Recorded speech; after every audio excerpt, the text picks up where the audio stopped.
जब दुखती रग पे हाथ रख ही दिया है तो क्यों ना उसे थोड़ा सा और खुरेदते हैं, एक बार खुद में झांकते हैं, कुछ पल के लिए ही सही किसी और को पढ़ने के बजाय खुद को पढ़ते हैं। क्या पता ऐसा मेरे करने से वो जिनकी नजरों में आज कुछ भी नहीं हम, या जो वो लोग जो सोचते थे कि तुम मेरे बराबर के नहीं हो और दूर चले गए, या वो जो साथ तो हैं आज लेकिन क्वेश्चन मार्क के साथ, वो भी तैयारी में लगे हुए हैं दूर जाने के। क्या पता मुझे खुद को खुद में झांक लेने से खुद के लिए कुछ फैसला लेने की अगर हिम्मत आ जाए और मैं खुद के साथ चल दूं उस शिखर पे, जिस शिखर पे पहुंचना इतना आसान तो नहीं, ये मैं जानता हूं। थोड़ा नहीं बहुत ज्यादा वक्त लगेगा, लेकिन मैंने यदि क्विट नहीं किया और इस सफर पे चलता रहा तो देखना एक दिन वो खुद तो आएंगे ही, और साथ में मेरे और इतने सारे अपने अचानक बने हुए अपनों का जो कारवां लेके आएंगे कि क्या कहें। वो लोग जिनकी नजरों में मेरी कोई अहमियत ही कभी नहीं हुआ करती थी, बाद में पता चलेगा कि मेरे ही रास्ते पे कदम से कदम मिला के वो भी चलते हुए नजर आ रहे हैं। चलो ऐसा अगर हुआ तो सुकून होगा कि ये जो खोटा सिक्का है ना, चलो ये भी काम का निकला। तो क्या कहते हो दोस्तों, बैठे पढ़ने आज खुद को खुद में झांकने खुद के लिए। जैसे मैं अपने पेरेंट्स के ख्वाहिश को जी नहीं सका और उनका मुझे डॉक्टर बनाने का सपना अधूरा रह गया।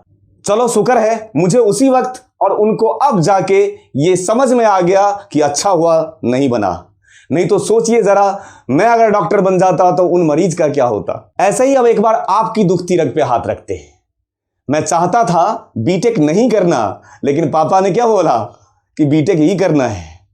मैं चाहता था एमसीए करना, लेकिन मेरे पेरेंट्स और मेरे दोस्तों ने बोला पागल है, एमसीए करके क्या करेगा, नॉर्मल ग्रेजुएशन करते हैं, क्यों उतना पैसा फंसाएगा। फिर मेरे मन में आया कि चलो बीटेक में एडमिशन लेते हैं, तो पापा इस बार बोलते हैं कि पागल हो, शर्मा जी के देखो दोनों बेटा बेटी बीटेक ही तो हैं और दोनों घर में खाली बैठे हुए हैं। चलो मैंने जिद करके बीटेक में एडमिशन ले भी लिया और मुझे लगता था कि मेरा इंटरेस्ट बहुत ज्यादा है प्रोग्रामिंग में, लेकिन जब वहां पे स्ट्रीम मिला तो मिल गया मैकेनिकल। अब बन लो प्रोग्रामर।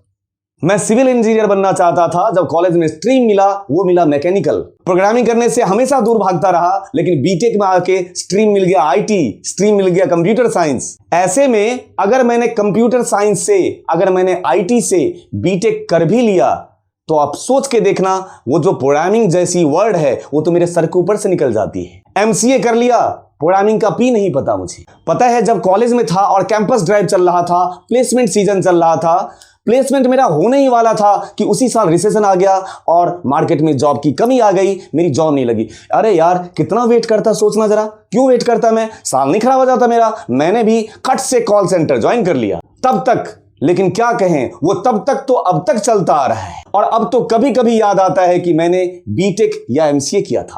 कभी अकेले बैठता हूं तो लगता है कि आखिर कर क्या रहा हूं मैं।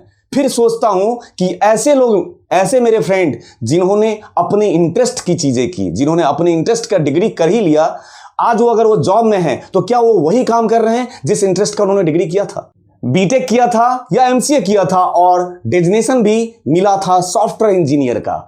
लेकिन जब उस बड़े से कंपनी के बड़े से कॉन्फ्रेंस रूम में कभी अकेले बैठता हूं तब सोचता हूं कि पूरे दिन बैठ के उस कंपनी में मैं काम क्या करता हूं। या तो सुबह से शाम तक HTML या XML का फाइल कॉपी पेस्ट कर रहा होता हूं, या किसी सीनियर का डॉक्यूमेंटेशन टाइप कर रहा होता हूं, लेकिन हूं मैं सॉफ्टवेयर इंजीनियर।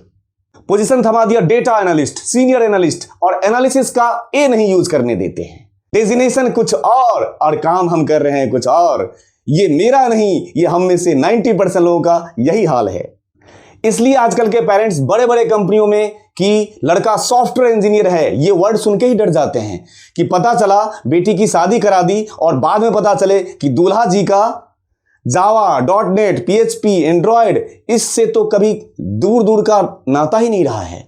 वो तो पूरे दिन बैठ के भाई साहब सुबह से शाम तक कॉलिंग करते हैं।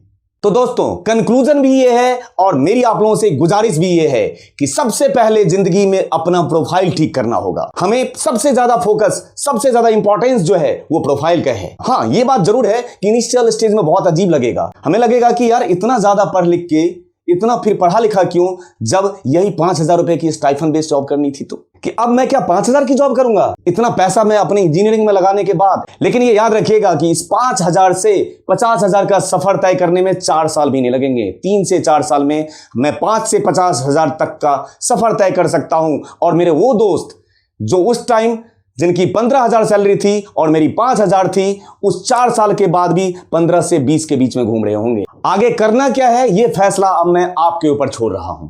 आपके ऊपर इसलिए छोड़ रहा हूं क्योंकि डिसीजन ले लेना लेकिन उस रास्ते पे चलना, उसे अमल करना, इन दोनों बहुत फर्क होता है। डिसीजन ले लिया लेकिन उस पर अमल नहीं किया, कोई फायदा नहीं है।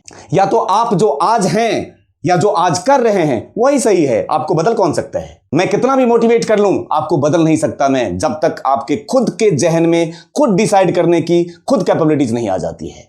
तो या तो जो आज है वो सही है आपके लिए, या अगर मुझ में जिद है और अपने लिए कुछ करने की, खुद को बदलने का माइंडसेट मैंने बना लिया है, तो ये याद रखिएगा कि उस गहराई में उतरने से पहले ये चेक नहीं करना होता है कि आखिर गहराई कितना है। पहले उस गहराई में उतर के तो देखो, था का अंदाजा खुद ब खुद लगने लगेगा। इस दुनिया में 2 ही टाइप के लोग होते हैं। आप लोगों को पता हो, ये दिसंबर के महीने में बहुत ठंड जब होती है तो लोग 4-4 महीने, 5-5 महीने, 6-6 महीने पहले इलाहाबाद में स्नान होता है ना, वहां पे जाने के लिए ट्रेन का टिकट बुक कराते हैं।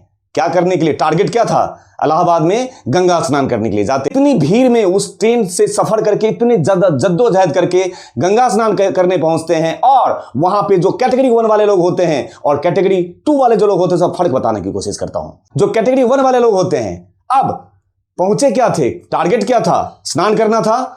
वहां पे जाके खड़े होते हैं, पहले तो फील लेते हैं थोड़ी देर। अच्छा, फील लेने के बाद अब तैयारी करते हैं कि अब मैं नहाने आ गया हूं जी। अब जैसे ही नहाने के, मैं पहले बता चुका हूं बहुत ठंड का टाइम है, अब गंगा जी भी तैयार, तो बहुत ठंड है भाई, ये तो बहुत ठंड है, और वहां पे स्नान नहीं करते। हमारे यहां उसका नाम है मंत्र स्नान। गए थे स्नान करने और मंत्र स्नान करके आ गए वापिस। और कुछ उन्हीं में से कुछ लोग ऐसे होते हैं जो, जिसका टारगेट पता है, जिसको पता है उसका फोकस क्या है। ट्रेन से उतरा, उसका फोकस पता है, सीधा सीधा पहुंचा, फोकस क्लियर होता है, और सीधे सीधे उसको ये नहीं पता क्या है, उसका घड़ी कितना महंगा है और उसके कपड़े कितने महंगे। सीधे एंट्री। और सीधे एंट्री कैसे? तो वो ये नहीं पहले भांपता है कि था कितना है, पहले गहराई में तो जाऊं, था का अंदाजा तो खुद ही लगेगा, और अगर मैं डूबने लगूंगा तो कोई ना कोई होगा जो मुझे बचा लेगा। या तो वो बचाएगा या मैं खुद निकलूंगा बाहर।